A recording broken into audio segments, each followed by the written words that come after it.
प्रणाम है आप सभी का। Welcome to this very special show called Ketu Vigyan. Rahu और केतु एस्ट्रोलॉजी की दुनिया को थोड़ा भी समझने वाले लोग ये जानते हैं कि दो ही प्लैनेट्स सबसे ज़्यादा इफेक्ट डालते हैं किसी की भी लाइफ पे, एक राहु और एक केतु।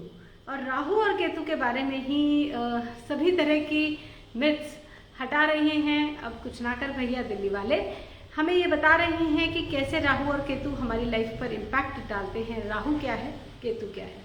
इसके साथ ही शुक्राचार्य ज्योतिष की 4 ब्रांचेस में से एक केतु विज्ञान हमें रेमेडी सिस्टम प्रोवाइड करता है हर एक तरह की प्रॉब्लम के लिए। Diagnosis is possible through Rahu विज्ञान and remedy is possible through Ketu विज्ञान। इन्हीं रेमेडीज पर चर्चा कई दिन से हम अश्विनी जी के साथ कर रहे हैं, जिन्हें हम कुछ ना कर भैया दिल्ली वाले के नाम से जानते हैं। तो आइए आज भी इसी श्रृंखला को हम कंटिन्यू करते हैं। उम्मीद करते हैं कि जल्द ही अश्विनी जी हमारे साथ इस प्रोग्राम में जुड़ेंगे। और कल हम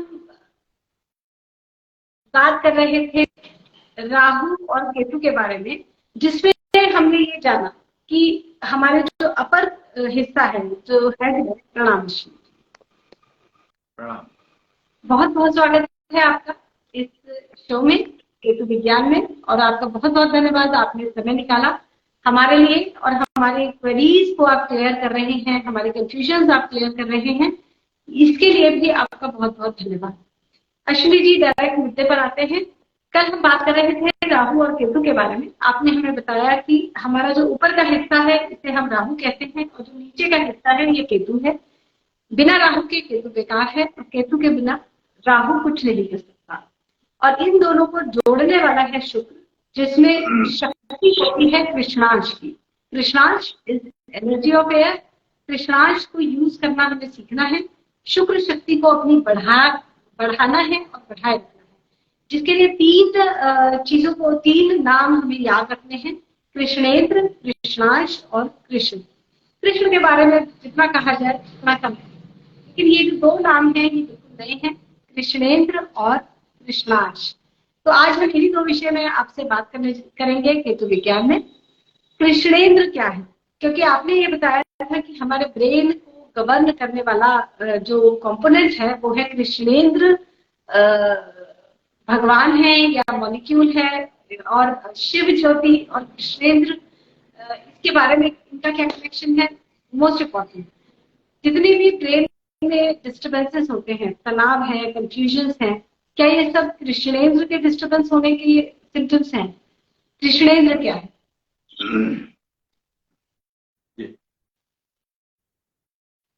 आज का दिन 19 मई 2023। तो हम लोग जो बात कर रहे हैं केतु विज्ञान पर, और कृष्ण के बारे में तो मुझे पता नहीं क्या पता है लोगों को कि क्या नहीं पता है, बट कृष्ण जो है वो मन को रिप्रेजेंट करते हैं। और मन को रिप्रेजेंट करने का मतलब क्या है, ये बात मेरे को नहीं पता कि किसी को पता है कि नहीं पता है। ये पहले बताई तो गई होगी, पर दोबारा बताने की जरूरत है क्या? जब हम 3 कंपोनेंट्स की बात कर रहे हैं और ये तीनों इंटरकनेक्टेड हैं, तो हमें तीनों पर ही शायद बात करनी होगी। करेक्ट। दूसरा, कृष्ण को लेकर कंफ्यूजन भी बहुत फैला है। कोई उन्हें छलिया, कोई रसिया, कोई उन्हें एक ठाकुर गोपाल, पाल गोपाल के रूप में, कई रूप में उन्हें पूजा जाता है। कई तरह से उनके बारे में बात होती है। आज कैसे कृष्ण के बारे में बात कर रहे हैं, ये भी हमारे लिए जानना जरूरी है। तो कृष्ण के जितने भी रूप बताए गए हैं, बेसिकली वो है कि कृष्ण एक तत्व है और वो इतनी तरह से बिहेव कर सकता है। इसीलिए कृष्ण को मन, कृष्ण तत्व से मन चलता है। मन का जो ड्राइविंग फैक्टर है वो कृष्ण है। कृष्ण तत्व जो है वो मन का ड्राइविंग फैक्टर है। और मन का तो पता ही है कि वो कब कहां से कहां चला जाता है, कब चला जाता है, क्या करता है। ये छलिया, काल, मतलब जितने भी वो सब पॉसिबल है। मन को आप कितने भी नाम दे सकते हो, वो उसकी कोई गिनती संभव है नहीं। मतलब अनगिनत नाम दिए जा सकते हैं मन को। जी एक्चुअली जी मन तो अपनी मनमर्जी से चलता है, अपनी इच्छा से चलता है, और उसका कोई कोई डायमेंशन नहीं है, कोई एरिया नहीं है, कोई दिशा नहीं है, जितना मैं मन को जानती हूँ, या कम से कम मेरा मन एक्चुअली ये बात किसी भी डायरेक्शन में मन वही सबके पास है ना। मन तो मन एक ऐसी चीज है जो सबके पास है, तो इसलिए सबको पता है कि मन क्या है। मन भटकता है, मन भटकाता है, मन क्या करता है, मन यहाँ ले जाता है, मन वो करता है, मन ये खा ले, मन वो खा ले, मन योगा कर ले, मन योग ना कर, मन कहता है विवाह मत कर, मन कहता है विवाह कर ले। तो सारे काम तो मन ही करता है, पर मन को चलाता कौन है? मन का आधार वो क्या है, मतलब उसकी ऊर्जा, उसका जो उसका चलायमान कैसे है, मन इतना चलायमान कैसे है? तो उसका जो तत्व है वो है कृष्ण। उस ऊर्जा का नाम है कृष्ण, जो मन को चलाती है। मतलब हम ये माने कि मन एक रथ के जैसा है, तो इस रथ का ड्राइवर सारथी कृष्ण है। हाँ, मान सकते हो, सारथी भी और रथ भी, सारथी भी और रथ भी। अब रथ में आपने मोटर लगा रखी है, या घोड़े लगा रखे हैं, या गधे लगा रखे हैं, ये उसी हिसाब से डिपेंड करेगा आपका मन कैसे चल रहा है ना। तो मन जो है वो चलता है कृष्ण तत्व से, और कृष्ण तत्व जो है वो नाभि में होता है, नाभि से कनेक्टेड है। और स्त्रियों के लिए एक्चुअली अब यहां पर समस्या क्या है कि मन तो केतु के पास है,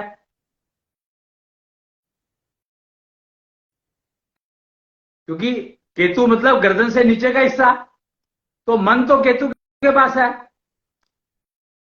तो केतु तो बेचैन रहेगा ही, चैन मिल ही नहीं सकती उसको। क्यों? क्योंकि उसको किसी ने बताया ही नहीं कि कृष्ण तत्व से चल रहा है तू, और कृष्ण तत्व तेरा क्या है पता नहीं। मतलब अर्जुन हो गया केतु, क्योंकि कृष्ण मन कृष्ण सारथी हैं अर्जुन के, जैसा कि बताया गया है। तो अगर मैं आप कृष्ण तत्व की बात करता हूं, तो सारथी तो हो गया कृष्ण, कृष्ण तत्व सारथी हो गया, और केतु जो है वो क्या हो गया? अर्जुन। तो बेचारा बेचैन रहेगा ही बिना राहु के।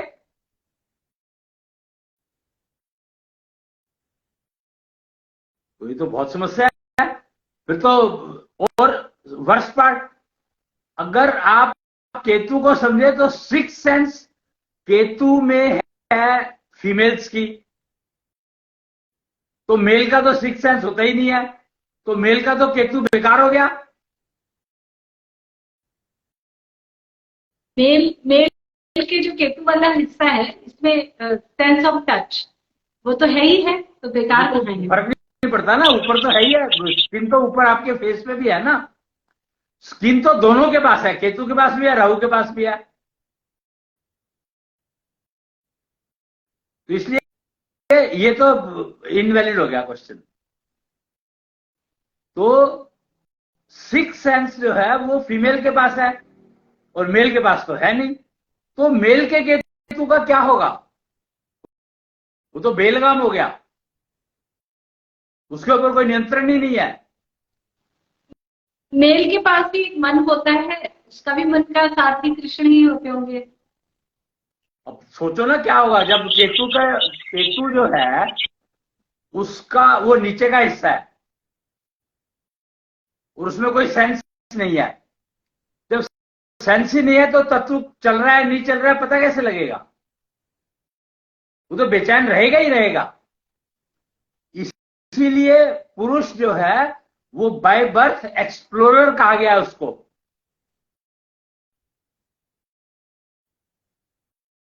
एक्सप्लोरर का मतलब है चलता रहेगा, घूमता रहेगा। और शंकर ने इस बात को बताया है 1000 बार कि भैया शंकर अनिकेत है, यानी वो घर बनाने का उसको कोई जरूरत नहीं है। शंकर ने कभी घर बनाया नहीं, इसीलिए क्योंकि पुरुष को घर चाहिए नहीं। पुरुष चार दीवारी में बंद नहीं रह सकता।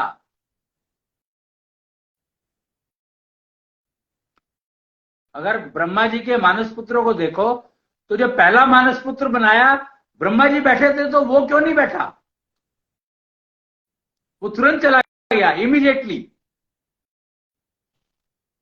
जितना मैं जानती हूँ ब्रह्मा जी भी तो पुरुष थे। Why was not he not exploring? वो क्यों नहीं घूम रहे थे? वो घूम ही रहे थे ना, शंकर जी घूम रहे पानी थे। में बैठे। मतलब घूम नहीं रहे थे, किसने कहा? पानी उनका, उनके तो चारों तरफ पानी घूम ही रहा था हर समय। सारे मैसेजेस पानी लेके आ जाता था। भाई घूमना किस लिए, एक्सप्लोरिंग किस लिए करता है? मतलब क्या मेल को पता है कि वो एक्सप्लोर करता, करना क्या है उसको एक्सप्लोर? ब्रह्मा जी को पता था क्या एक्सप्लोर करना है।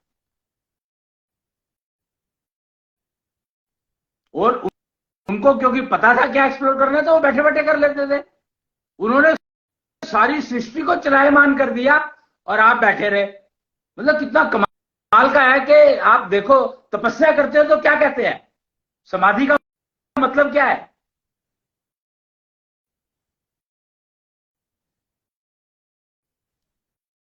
ये चीजें समझनी होंगी। समाधि का मतलब है एक स्थान पर बैठ करके मनन करना, चिंतन करना। तपस्या क्या है?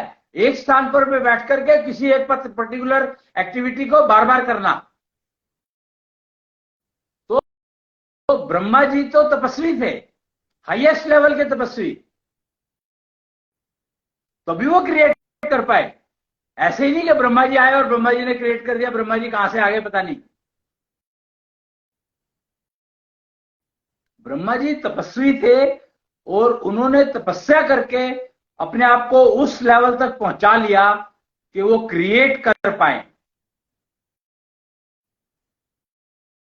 और उन्होंने अपना मानस पुत्र, अपनी कॉपी बनाई, अपनी फोटोकॉपी बनाई। अपनी फोटोकॉपी नहीं, सॉरी, अपनी कॉपी बनाई। फोटोकॉपी कहना शायद ठीक नहीं है। उन्होंने तो अपना ओरिजिनल बनाया, नारद। वो एक सेकंड नहीं टिका, क्योंकि नारद बना तो उसको पता है कि तपस्या करनी है। जब ब्रह्मा जी ने पूछा क्या करोगे तो उसने कहा तपस्या करूंगा। और किसकी तपस्या करोगे? नारायण की। और उसको ये कैसे पता लगा कि नारायण की तपस्या करनी है? तो क्योंकि ब्रह्मा जी ने अपना मानस पुत्र बनाया था, और ब्रह्मा जी तपस्या नारायण की ही करते थे। ये वही हुआ जो गर्भ संस्कार हम कहते हैं कि बीज में ही इसके संस्कार। एग्जैक्टली। तो नारद ने कहा कि मैं तपस्या करूंगा। तो नारद ने ये क्यों कहा कि मैं तपस्या करूंगा? अब ये समझने वाली बात है। क्योंकि ब्रह्मा जी भी तपस्या कर रहे थे। उनकी तपस्या का या पूजा का तरीका यही था, या उनकी तपस्या। ब्रह्मा जी ने तपस्या कर ली थी, क्रिएशन शुरू कर दिया था। तपस्या करने से उनको, नारायण की तपस्या करने से उनको समझ आ गया कि पांच तत्वों का उपयोग कैसे करना है।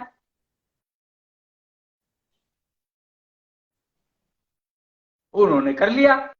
लेकिन नारद तपस्या नहीं करेगा तो उसको पता नहीं लगेगा कि पांच तत्व होते क्या है। पांच तत्वों का ज्ञान तो नारद, वो नारायण देंगे ना।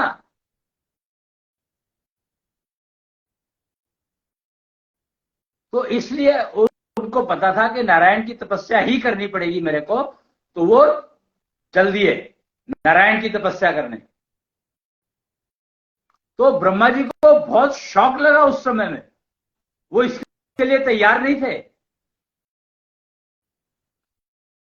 उनको लगा कि उनसे कोई गलती हो गई है।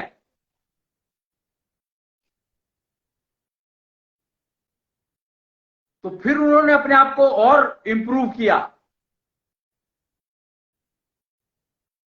नारायण से विष्णु तक पहुंचे।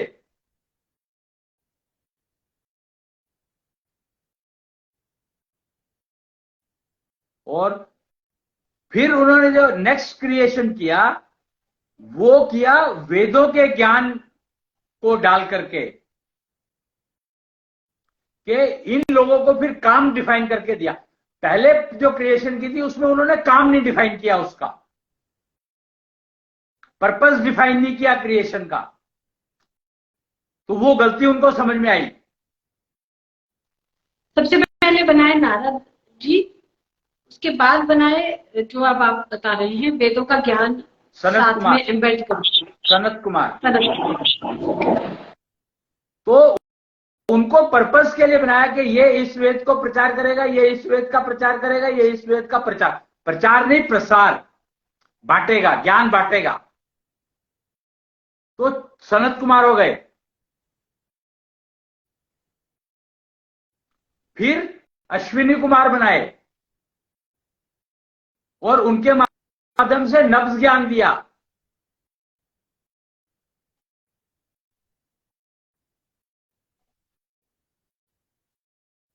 और फिर नौवां जो प्राणी बनाया वो बनाया दक्ष। नौवां प्राणी बनाया दक्ष। अब देखो नाम दक्ष रखा है, दक्ष मतलब लगता है कि 10 से रिलेटेड है।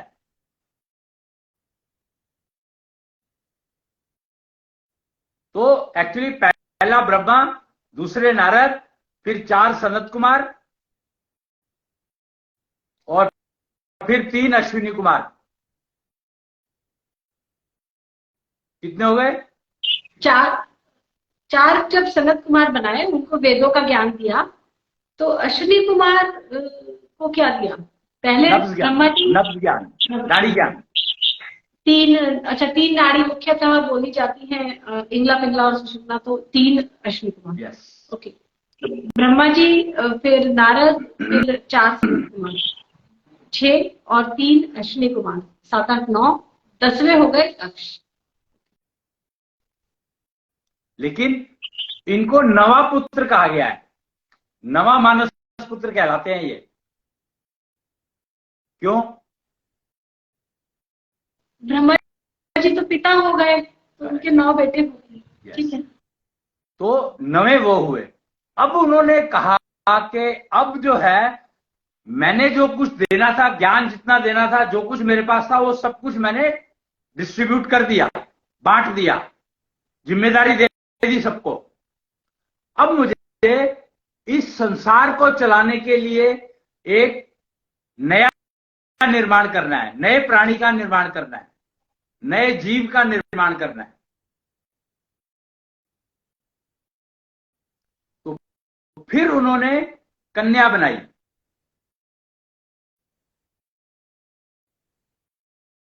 क्योंकि हाँ, क्या जी? तो अलग अलग जेंडर क्यों? तो दूसरा एक जेंडर बनाया गया, कन्या। और अब इसको यहां पर छोटा सा, अगर थोड़ा सा पीछे जाएंगे तो 4 वेद है, वेदों का ज्ञान दे दिया, 4 सनत कुमार आ गए, उन्होंने अपना काम कर दिया। अब 3 अश्विनी कुमार है, तो तीनों ने नब्ज ज्ञान दिया। ये तीनों नब्ज ज्ञान क्या क्या थे?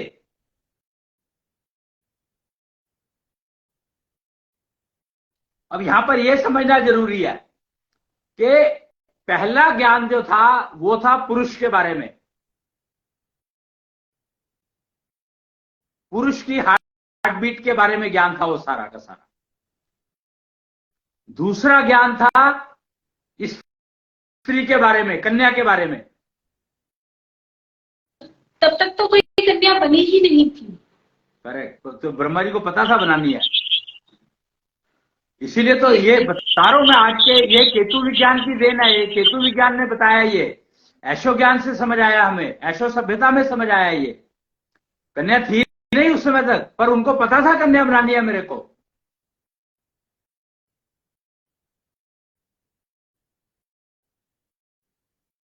तो उन्होंने फिर और अश्विनी कुमार को कन्या का ज्ञान दिया।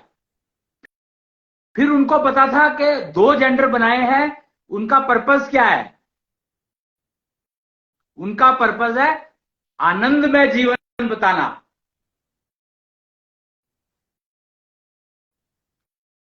पर्पस क्या है? आनंदमय जीवन बताना।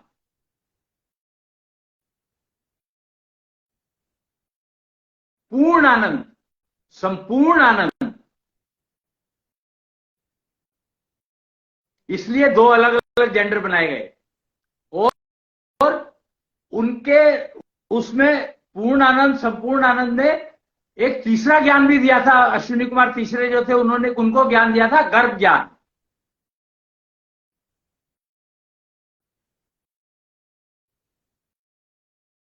तो ये तीनों ज्ञान थे, इसीलिए ब्रह्मा जी ने नारी का वो किया और उसको सिक्स सेंस दी। जब ब्रह्मा जी क्रिएट कर पा रहे थे पुरुषों को, तो वो पुरुषों को, अपने बेटों को ये एबिलिटी सिखाते, ये टेक्नोलॉजी सिखाते कि ऐसे बनाना है। एंड क्या चीज, एक बार फिर से बोले, क्या कहा आपने? ब्रह्मा जी पुरुष बना पा रहे थे, उनको आता था एक पुरुष को बनाना। तो उन्होंने जब अपने 9 बेटों को बनाया, तो वो उन 9 बेटों से कह सकते थे कि तुम सृष्टि को आगे चलाओ, इस तरह से और बेटे बनाओ। अब यहाँ पे ये मतलब ये कहां से आ गया? ये तो एक मिथ, ये ज्ञानी सभ्यता का दिया हुआ इंटरप्रिटेशन था। ये इंटरप्रिटेशन ज्ञानी सभ्यता का दिया हुआ था कि 9 बेटे बना, 9 जब ज्ञान दे रहे हैं, गर्भ ज्ञान दे रहे हैं 9वें उसमें अश्विनी कुमारों के माध्यम से, तो ऐसा कैसे हो सकता है कि ब्रह्मा जी को गर्भ के बारे में ना जानकारी हो?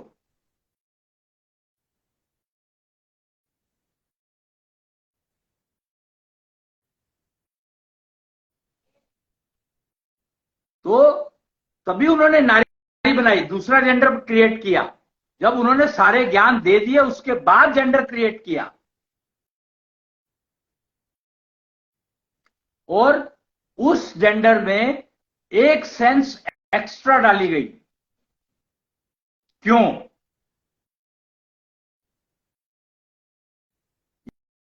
ये समझने वाली बात है कि एक सेंस एक्स्ट्रा इसलिए डाली गई कि वो जब चाहे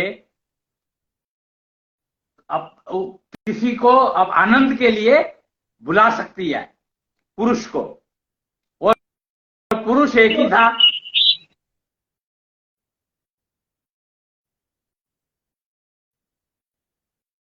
दक्ष, क्योंकि बाकी सब तो पता ही नहीं कहां चले गए।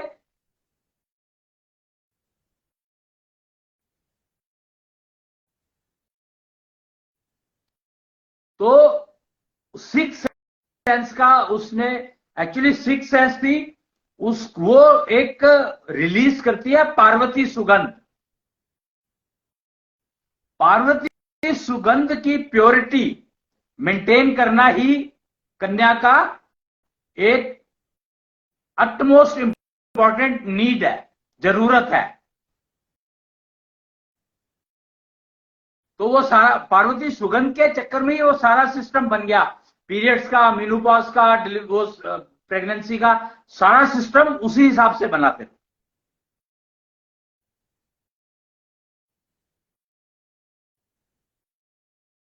और अश्विनी जी, यहाँ पे एक और क्वेश्चन आता है। जब हम फीमेल की बात करते हैं, फीमेल को सिक्स्थ सेंस दी गई जिससे कि वो पार्वती सुगंध रिलीज कर पाए, और पार्वती सुगंध को मेंटेन करके रखना फीमेल के लिए जरूरी है। अब जितना मैं जानती हूँ कि फीमेल का एक चक्र चलता है जिसमें के 12, 13, 14 साल की उम्र में एक साइकिल शुरू होता है जो कि मेनोपॉज पर एंड होता है, और यही शायद उसका टाइम होता है पार्वती सुगंध रिलीज होने का। पार्वती सुगंध को ना, पार्वती सुगंध को रिलीज की तैयारी 6 साल की उम्र से शुरू हो जाती है, 6ठे साल से शुरू हो जाती है। रिलीज होनी कब शुरू होती है? रिलीज शुरू होती है शायद पीरियड से।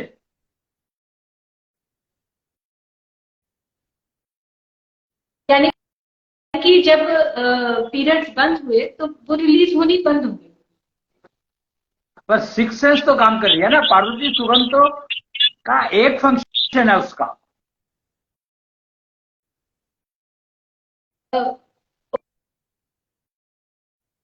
ठीक है, तो ये जब समझ आया, क्योंकि नाड़ी ज्ञान, नारी का अलग अवेलेबल है, पुरुष का अलग अवेलेबल है और गर्भ का अलग अवेलेबल है। यानी जो प्रेगनेंसी का जो कह दो लफ्ज ज्ञान वो अलग अवेलेबल है। ठीक है, यहां पर समस्या ये हो गई कि नारी ज्ञान गायब हो गया, वेदों में नारी ज्ञान आया ही नहीं। इन तीनों के बारे में मिल जाएगा आपको सारे वेदों में अलग अलग। स्त्री के बारे में ज्ञान है तो क्या? एक वेद है पुरुषों के लिए, एक वेद है स्त्रियों के लिए, तो स्त्री इज नारी। स्त्री ही तो नारी है। हाँ, तो मतलब इसका ज्ञान कहाँ है? दूसरे वेद में क्या था?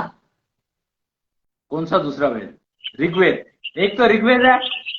नहीं, जो तीन नब्ज ज्ञान थे, सॉरी, तीन नब्ज ज्ञान थे। एक पुरुषों का नब्ज ज्ञान, एक स्त्रियों का नब्ज ज्ञान और एक गर्भ का नब्ज ज्ञान। तो जो स्त्री का नब्ज ज्ञान था, क्या उसमें नारी ज्ञान इंक्लूडेड नहीं था?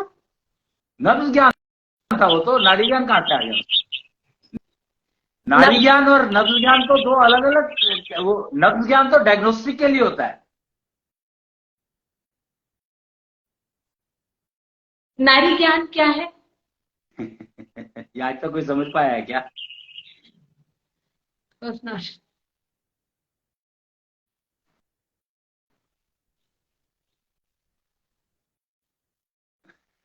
ये तो आज तक नारी खुद नहीं समझ पाई, तो दूसरा कैसे समझ लेगा बताओ?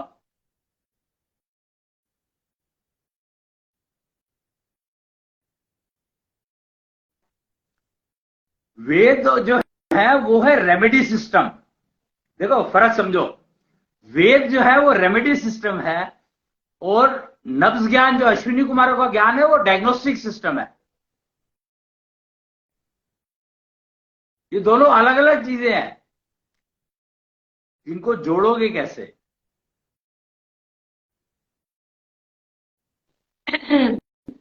डायग्नोसिस किया नाड़ी से, एक समस्या समझ आई, वेदों से उस समस्या का इलाज ले लिया। आयुर्वेद इसी पद्धति पर टिका हुआ है। ठीक, तो अब मान लो किसी को समस्या आई नहीं तो?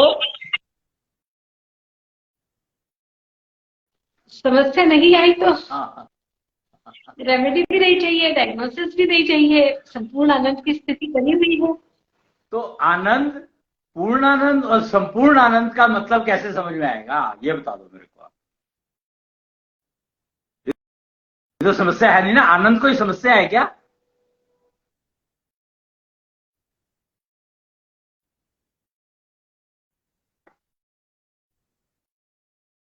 तो एक शब्द है योग, उसको समझना पड़ेगा। और शुक्र के बिना योग संभव नहीं है। योग का मतलब यह है शुक्र, और शुक्र ही है आनंद का कारक,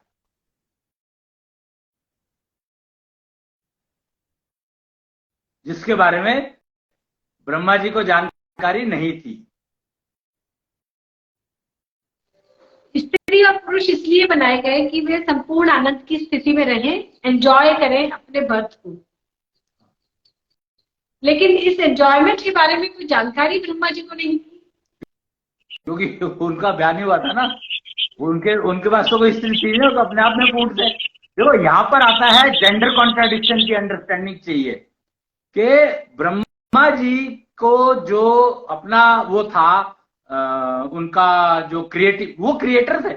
देखो क्रिएशन का मतलब समझो, क्रिएटर का मतलब समझो। क्रिएट कौन करता है? एक आइडिया होता है और उसको, विचार को आप कन्वर्ट करते हो प्रोडक्ट में।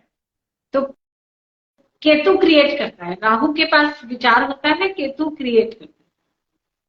तो दोनों आपस में अगर मैरिज कर ले तो अर्धनारीश्वर, तो क्रिएटर हो गया ना अपने आप ही। और वो संपूर्ण आनंद में भी रहेगा क्योंकि किसी दूसरे से कोई मतलब नहीं है।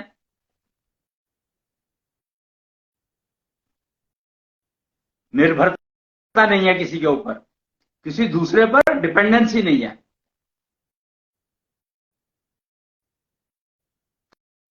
तो Ardhanarishvara can create, doesn't need any support from anywhere.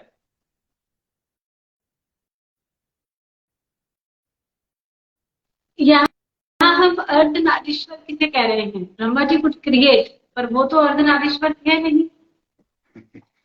Ardhanarishvara तो थे ही वो, पर दिखते नहीं। वो आपने तो मूर्तियां देखी होगी ना अर्धनारीश्वर की। अर्धनारीश्वर क्या होता है?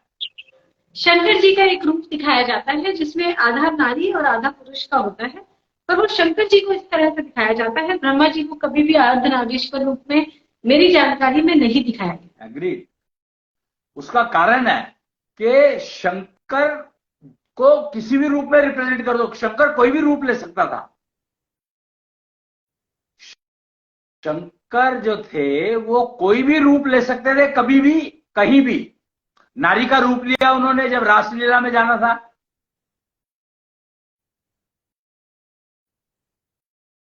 उन्होंने गणेश जी का सिर काट करके हाथी का सिर लगा दिया। वो कुछ भी क्रिएट कर सकते थे। तो उन्होंने बताया कि अर्धनारीश्वर अगर बन जाओगे तो तुम स्वयं खुद कुछ भी क्रिएट कर सकते हो। इसीलिए ब्रह्मा जी अर्धनारीश्वर थे।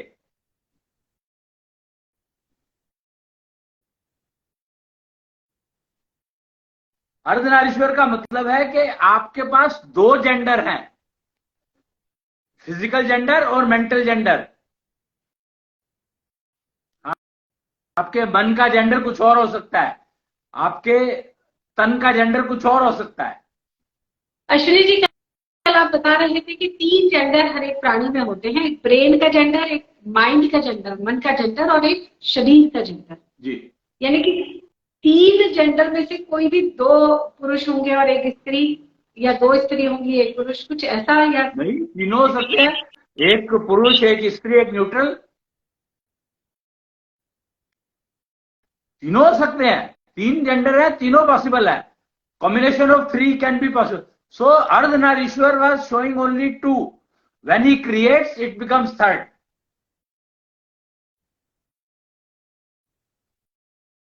मन और बुद्धि जो है, इसीलिए आप कहीं भी देखो, एक ना आपके यहां पर जो चार्ट लगा हुआ है उसमें पीछे देखोगे तो एक 2 गोले एक साथ बने हुए हैं, एक गोला अलग बना हुआ है।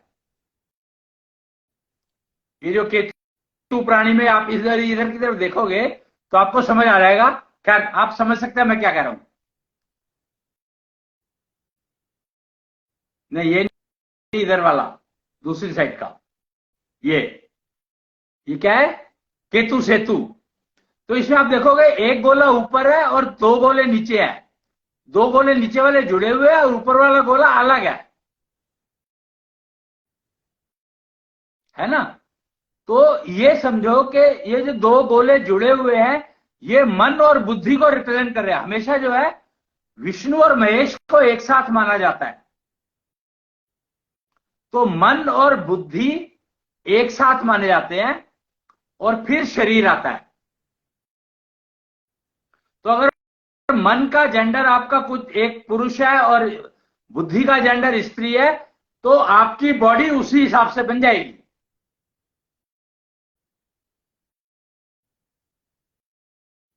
और अगर आप अर्धनारीश्वर हैं तो आप बॉडी जैसी चाहो वैसी क्रिएट कर सकते हो।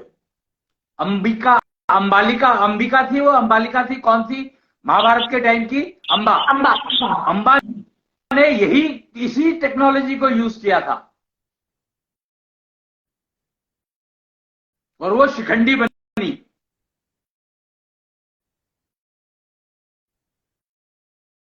तो ये जो हम क्या बात कर रहे थे? Ardhanarishvara can create. हाँ, अर्धनारीश्वर कैन क्रिएट। तो इसलिए हम मानकर चलते हैं कि ब्रह्मा जी में अर्धनारीश्वर की सारी कैपेबिलिटीज थी और शरीर भी था, तीनों थे उनके पास। तो he could create, he could thought think, he could create, he could deliver.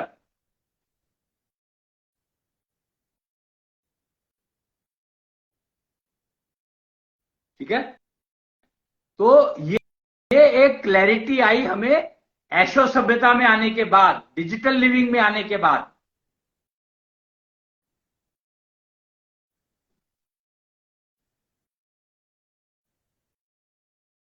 अब इनमें सब में ना एक ही फैक्टर मिसिंग है, वो है आनंद। कि आनंद क्या होता है? जब हम कुछ क्रिएट करेंगे अपने मन का और वो ठीक से डिलीवर करेंगे तो वो हमें आनंद देगा। हाँ, तो ये पता ही नहीं ना ठीक से डिलीवर, क्रिएट क्या, आइडिया क्या आया है, क्रिएट क्या करना है और क्या कर दिया, और वो ठीक से रिजल्ट देगा कि नहीं देगा, तीनों में ही कंफ्यूजन। आइडिया आया राहु को,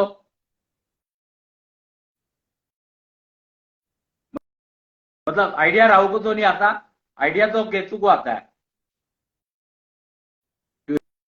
राहु तो सेंसेस है, शरीर है, वो तो उसको क्रिएट करेगा दिमाग,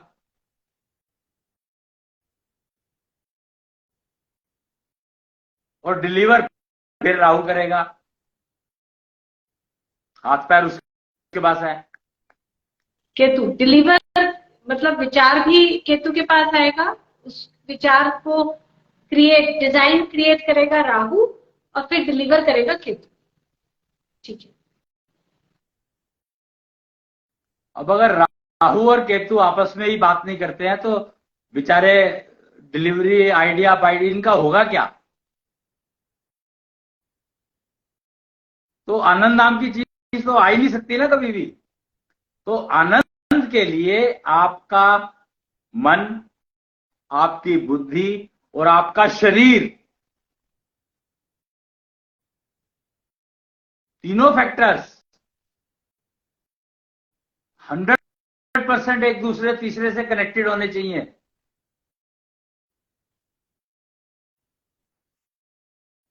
मन अगर शरीर को चलाने लगा तो कष्ट, बुद्धि अगर मन को चलाने लगी तो कष्ट, मन अगर बुद्धि को चलाने लगा तो फिर भी चल जाएगा,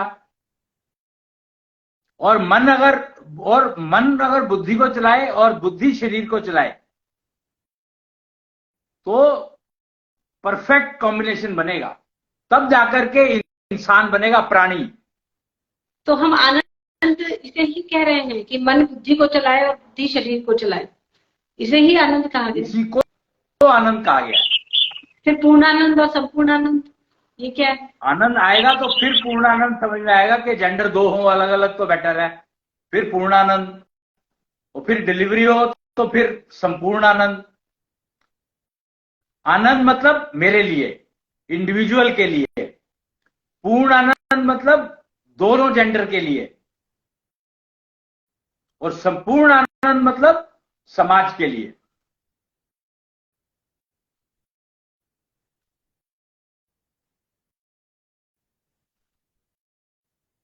तो इस तरीके, जब तक मैं ही अगर आनंद में नहीं आ पाया तो मैं पूर्ण आनंद तो सोच भी नहीं सकता, और अगर पूर्णानंद आनंद ही नहीं है तो पूर्णानंद आने का सवाल ही नहीं है, तो संपूर्ण आनंद तो भूल ही जाओ। इसका मतलब जो कल हम बात कर रहे थे सिंक्रोनाइजेशन में आना चाहिए हमारे सारे कंपोनेंट्स को, इंटीग्रेशन जरूरी है माइंड ब्रेन एंड बॉडी का, अगर ये हो जाता है तो आनंद आएगा। करेक्ट, जीवन में आनंद आएगा सिर्फ। हाँ, पूर्णानंद के लिए 2 डिफरेंट जेंडर्स होने जरूरी है, जिसके लिए शायद हम विवाह की प्रथा फॉलो करते हैं। एग्जैक्टली।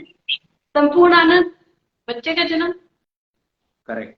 समाज तभी आता है ना, बच्चे को पहला गुरु किसका कहा गया है? कुटुंब का।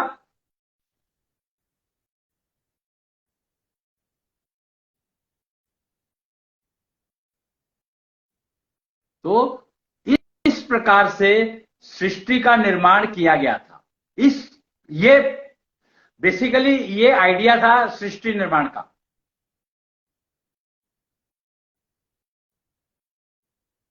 कि पहले अपने आप को आनंद में लेकर आओ, फिर पूर्ण आनंद में जाओ, और फिर संपूर्ण आनंद संभव है।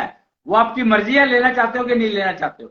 See that is the key, कि आनंद मजबूरी है, पूर्ण आनंद जरूरी है, पर संपूर्ण आनंद मर्जी है।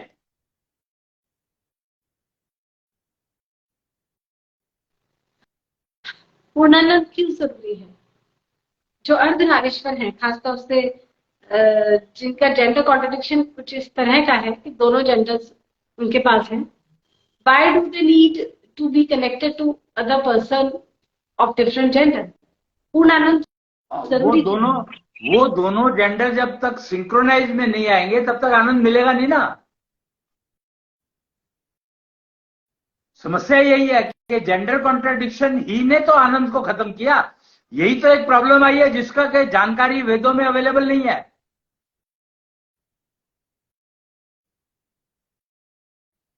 कि आनंद कैसे मिले। आनंद की जानकारी है ही नहीं कि आनंद कैसे मिलेगा।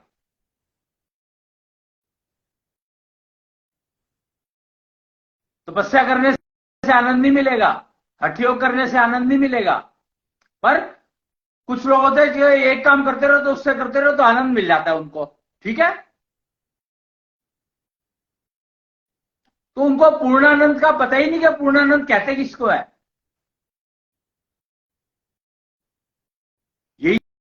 यही गेम है कि समाधि लगती नहीं।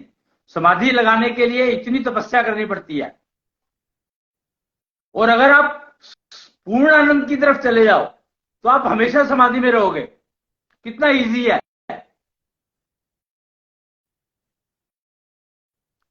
पूर्णानंद आपको समाधि की अवस्था देता है, फिर आप डिसाइड कर सकते हो आपको संपूर्ण आनंद में जाना है कि नहीं जाना है। संपूर्ण आनंद में जरूरी नहीं है कि डिलीवरी कपल ही करे, समाज पूरा का पूरा। संपूर्ण आनंद का मतलब है समाज के साथ रहना।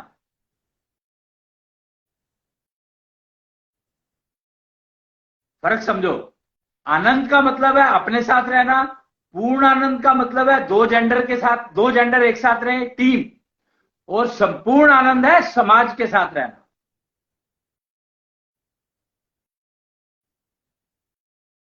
जी, कोई सवाल? ये ज्ञान, ये जानकारी, आनंद, पूर्णानंद और संपूर्ण आनंद के बारे में जानकारी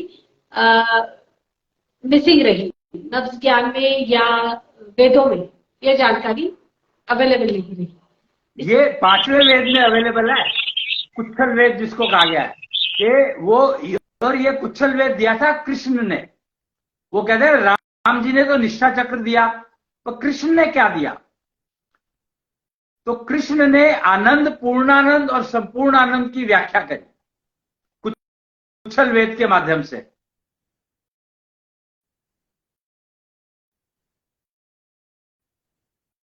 उन्होंने ज्ञान समुद्र मंथन किया था। और कृष्ण ने ये जानकारी कब दी, कहाँ दी?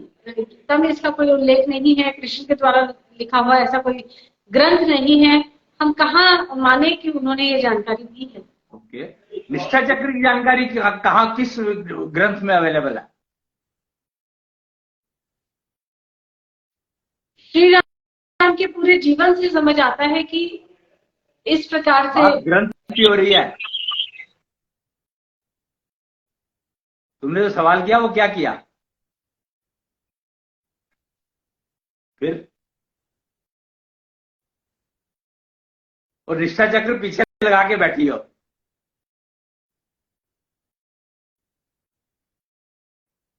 तो निष्ठा चक्र जागृत होगा, फंक्शनल होगा, तब यह सवाल नहीं आएगा।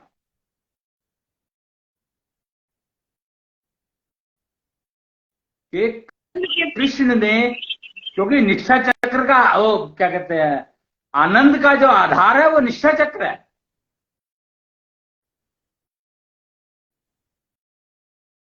और जिसका ज्ञान तो राम जी ने दिया था, कृष्ण ने थोड़ी दिया।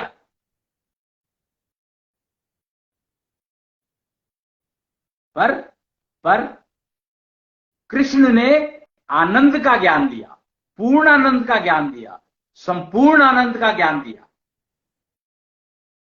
आपने एक शब्द बोला था, नारी ज्ञान। हाँ जी। नारी ज्ञान क्या है और उसका क्या इंपॉर्टेंस है आनंद, पूर्णानंद और संपूर्ण आनंद। तो कृष्ण ने वही नारी ज्ञान दिया था कुच्छल वेद के माध्यम से। दो जेंडर क्यों? कि शुक्र शक्ति जो है वो आपको इंप्रूव करनी है, क्योंकि शुक्र जो है आपके मन और बुद्धि और शरीर को जोड़ता है। तो शुक्र का सारा ज्ञान कृष्ण ने दिया।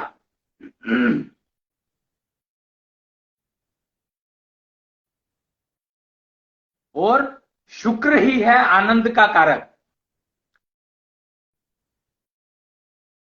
तो अब ये जानकारी मिलेगी कहाँ?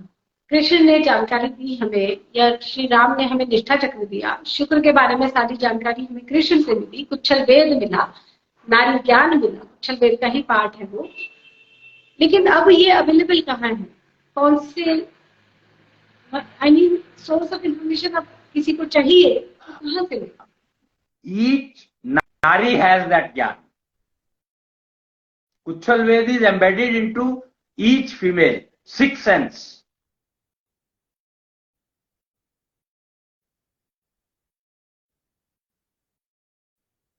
अगर फीमेल का सिक्स्थ सेंस जागृत है, अवेकेंड है, हेल्दी है, तो उसको नारी ज्ञान का पता होगा, आनंद का पता होगा, पूर्णानंद का पता होगा, संपूर्ण आनंद का पता होगा, ऐसा? yes, और शुक्र को कैसे मेंटेन करना है, शुक्र की हेल्थ कैसे मेंटेन करनी है, ये भी पता होगा। yes, 100%। हर एक नारी को, हर नारी को बिल्ट इन है, प्रकृति द्वारा, नेचर द्वारा बिल्ट इन है।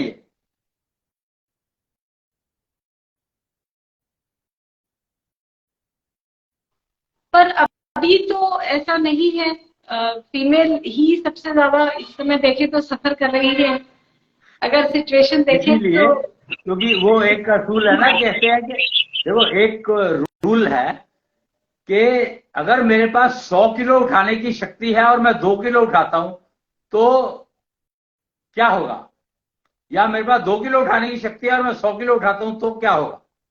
इस अगर स्टेटमेंट को समझ लो तो बहुत कुछ समझ में आ जाएगा।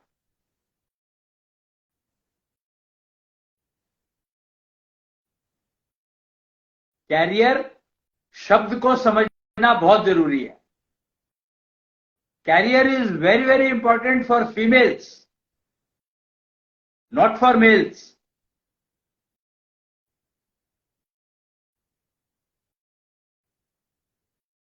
बट कैरियर में प्रॉब्लम ये हो गई है, जब अंग्रेजी की बात करते हैं तो कौन सा career? Female only can carry.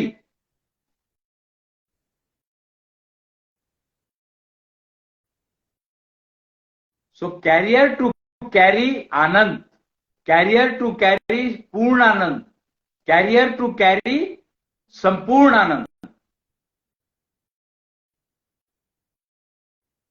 हालात ये हैं जो वर्किंग वुमेन है, खासतौर से उनकी लाइफ से ऐसा लगता है कि एंजॉयमेंट खत्म हो गया है।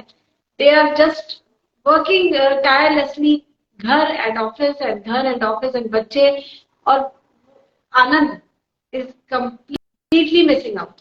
तो क्या उनका करियर ठीक नहीं है? ये समस्या कहाँ है? अपने आप देख लो, ये तो सामने वर्ल्ड में दिखाई देता है। आज की तारीख में कहीं पर चले जाओ, किसी भी घर में चले जाओ, किसी भी पूरी दुनिया में कहीं पर चले जाओ, कि ये सब कुछ मिसिंग है। केतु विज्ञान की जानकारी नहीं है लोगों को, राहु विज्ञान डायग्नोस करता है, ये पता ही नहीं है किसी को। और ये अवेलेबल हैं सारे के सारे, सीखने के लिए, यूज करने के लिए, प्रयोग करने के लिए, उपयोग करने के लिए, हर चीज Kuchhal Ved is made available.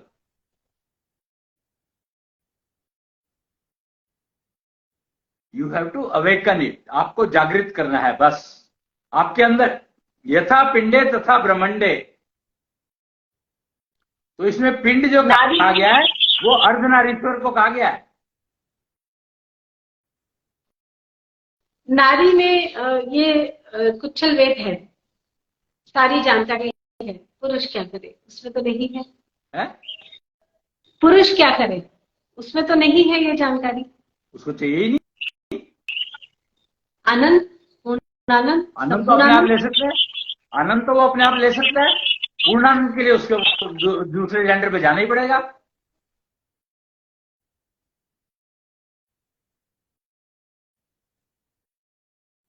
समस्या ये है कि स्त्री अभी आनंद में नहीं है, इसलिए जब विवाह होता है, वो रिलेशन में जाती है, तो पूर्णानंद ही शायद है। प्रॉब्लम यही है, पूर्णानंद अपने आप में एक मुसीबत हो जाता है, क्योंकि स्त्री की लाइफ जो है 6वें साल से शुरू हो जाती है। हाँ जी, 6th ईयर से। तो इसलिए आनंद कोई भी ले सकता है, स्त्री को आनंद लेना पड़ता है और अपने आप को पूर्णानंद लेने के लायक बनाना पड़ेगा। और जब तक आनंद ही नहीं है तो पूर्णानंद कहां से आएगा? आज की तारीख में वो आनंद वाले, जो आनंद का जो वो साइकिल शुरू होने से पहले ही कष्ट होने शुरू हो जाते हैं, बीमार है सारी की सारी।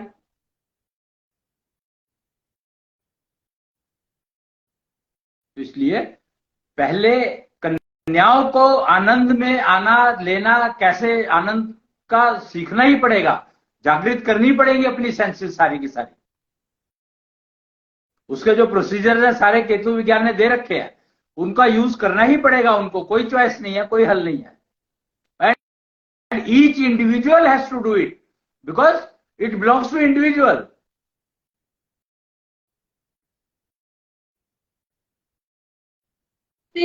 केतु विज्ञान से हमें ये रेमेडी मिलती है हर एक फीमेल के लिए, हर एक मेल के लिए, कि खुद को आनंद में कैसे लाएं अगर नहीं है तो।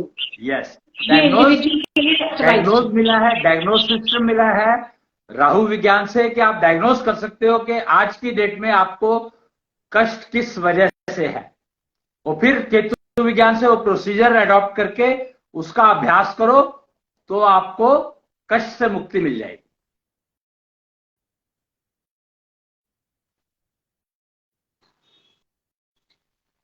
सफरिंग्स या कष्ट या स्ट्रेस, ये शब्द कंप्लीटली आपने गायब कर दिए। आनंद, पूर्णानंद और संपूर्ण आनंद की बात आप कर रहे हैं और उसको इतना इजी बनाकर बता रहे हैं कि ऐसा लगता है कि शायद कलयुग से सतयुग आ ही गया, या हम मुहाने पर ही खड़े हैं और सिर्फ हमें अपने लिए एफर्ट करना है कि आनंद की अवस्था में हम कैसे रहें। एंड ये सबके लिए इंडिविजुअल है, रेमेडीज अवेलेबल। राइट, अपने माइंड, ब्रेन एंड बॉडी को इंटीग्रेटेड रखे आनंद में रहा जा सकता है। कृष्णेंद्र क्या है, कृष्णांश क्या है, ये सब्जेक्ट आपसे आगे आने वाले एपिसोड्स में बातचीत करेंगे। शुरुआत मन से होती है ना, तो पहले मन को तो समझना जरूरी है। तो इसलिए मैंने कृष्ण के बारे में थोड़ा सा बताया, कृष्ण तत्व के बारे में बताया जी। डिस्कशन चलती रहेगी।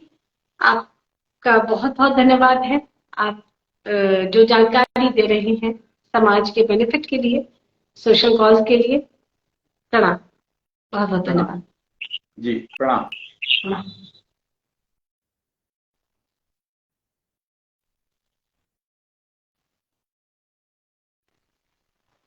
अश्विनी जी से आज हम सुन रहे थे केतु विज्ञान में आनंद के बारे में। हम आनंद प्राप्त करने के लिए घूमने जा सकते हैं, वेकेशन प्लान कर सकते हैं, बीच पे जा सकते हैं या माउंटेन्स पे या शायद स्पेस में, लेकिन जब तक मन, बुद्धि और शरीर, mind, brain and body synchronise नहीं है, डिजीज फ्री नहीं है, इंटीग्रेटेड नहीं है, हमारी सेंसेस एक्टिवेटेड नहीं है, तब तक एंजॉयमेंट आना पॉसिबल नहीं है, जिसको कहा गया आनंद।